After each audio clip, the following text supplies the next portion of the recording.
And good morning, everybody. And let's take a look at our doubles from last Thursday. Play ball.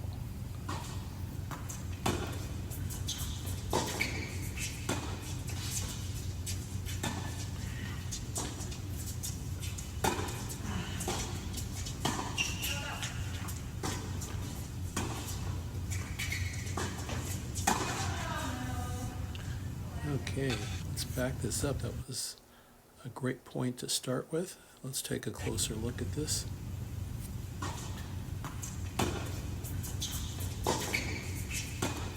Okay, that first volley, and this is one thing, as often as you can, try to attack that person in front of you. And you can see Amy got a ball that's manageable, about level to the net. As long as the ball's up, go at that person. Barb makes a nice dig off of this, and here's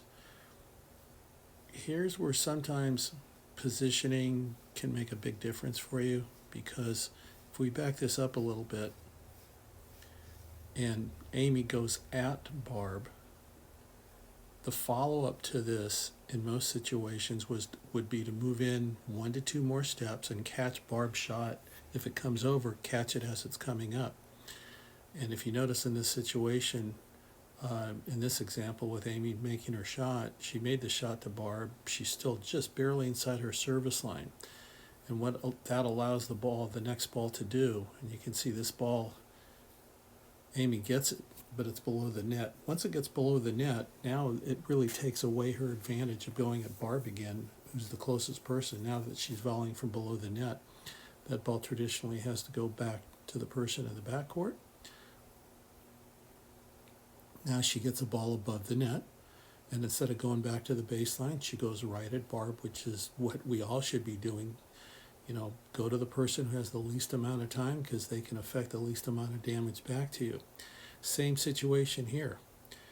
Amy attacked Barb, and if we look at Gail on this one, Gail's actually backing up a little bit, and so now that allows the ball to get below the net. Just as what happened to Amy earlier is now happening to Gail, where, you know, now that the ball's downstairs, you're on the service line, there really isn't much you can do except keep the ball in play. She pops it up to the baseline, and this is where we can be a little bit more vulnerable, because now they've got time. It just depends how well your opponents make a shot off of this. But Gail's hit the ball pretty deep. Anita's popped it up. And now Gail, instead of going back to the baseline and possibly getting relobbed, plays a real smart volley here and hit volleys it short.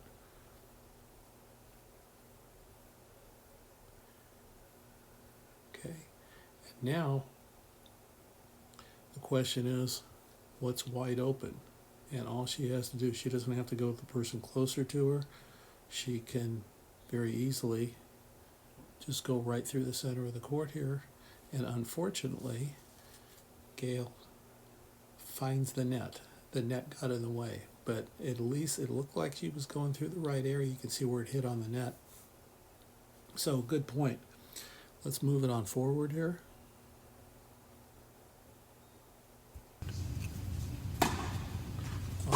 Let's back this up. This is one thing, you know, real speed. Coaches rarely pick this kind of thing up, but I want you to notice how Gail's hit a wide serve here. And traditionally, when the ball goes wide as net, people, we've been told in the past, will guard your alley. But I want you to look at the feet of both Amy and Gail here, and watch their feet, and watch how in unison they're moving to the right, away from the ball, because instinctively they both saw that even though the ball was wide on Anita's racket, they could clearly pick up the ball was going cross court, so they were both shifting with their feet. Watch that one more time. This is so cool. There it is.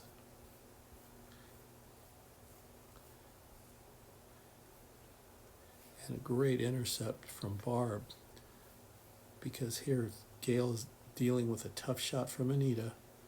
Barb picks up that Gail is a little bit defensive with that shot, and instead of guarding her side of the court, she does the right thing and gets into the middle of the court. And she has, you know, we can see what she has open here. It just depends whether or not she can get it there. and instead she hits it back towards where Gail is,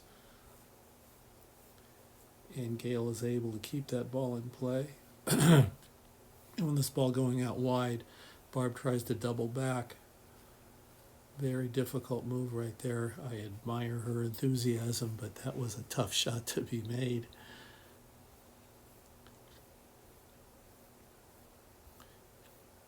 Whoa.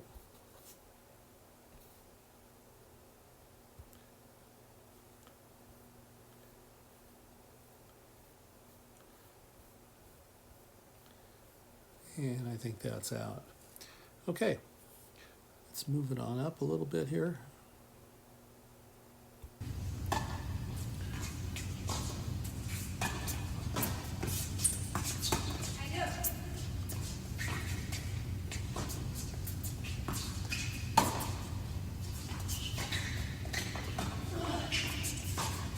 Okay, good point. A couple of things going on here. Number one, let's take a look at Amy here. Okay. This is one situation that comes up a lot in doubles play, and that is your net partner gets lobbed, and you can see Gail is looking at helping her partner out, but right from the beginning, Amy looked pretty committed. Even though she's stretched out, she's getting a racket on the ball. And you can see at this point, Gail's in a tough position here. She's leaving her side of the court. She's a little off balance. And let's see what happens. And fortunately, Anita didn't do much with that shot there, so we're still in the point. Okay. And now, let's focus in on Amy. She's moving up looking for the shot. Barb plays a deep ball, and look how Amy slides back into the center, because with Gail being moved out there, obviously Amy's primary responsibility is going to be more the center of the court, keeping an eye on Anita, who was not able to get it. And watch what Amy does here again. She readjusts her positioning. Gail makes a nice deep play. Amy moves up in hopes of maybe getting a shorter ball. And this is where we have a little bit of confusion. From Amy's perspective, whenever you're that hitter that's closer to the net, your back is to your partner. And it's not really up to you to turn around and look behind you to see where your partner is. It's pretty much up to the person behind. And in this situation, with Amy's momentum taking her across the center, from Gail's perspective, we would want to get over there.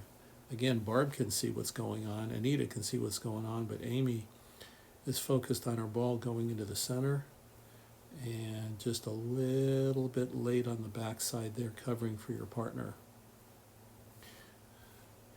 So typically what can happen in this, when you have doubles players that are communicating on the court, is that when Amy's making this move, what Gail can say behind her is to say, stay, because Gail at this point is probably wondering which way Amy is going on this, whether she's going to the right or to the left. And if Gail says stay, that gives Gail the opportunity to get over to that open side a bit quicker, because right now she was looking to see which way Amy is going to go, and that's where the back person can take charge of positioning by communicating with their partner.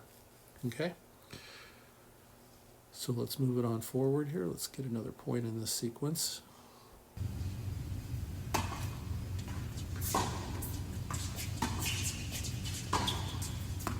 Okay. Looks like not much going on here, but okay, right away, whoa, this is really good. So Gail is standing relatively close to the center, almost from a singles position, hits the serve to the forehand, and before Anita even hits it, look how Gail is very proactive, understanding the angle. She's hit it to the forehand and how important it is to reposition herself. And you can see how Gail's done a great job here of repositioning herself, even before the ball's off of Anita's racket. And that puts her in position to make a pretty good play off of this. Anita, on her hand, to her credit, by pulling Gail off the court, she's looked at this as an opportunity to come forward And even though she misses this shot, you can just see, the opportunity here. From a defensive posture, if we take a look at Amy, one thing you can always do as a player is to get right in front of the ball with your positioning. This way your opponent would have to, they can go through you or would be forced to go around you. But right now, just a little out of position, Amy, I would say closer into the center would give you a better chance to stay in the point. And fortunately for you guys, Nita went a little bit long with the volley. Okay? So moving on forward. In fact, let's go ahead and I'm going to start another clip here.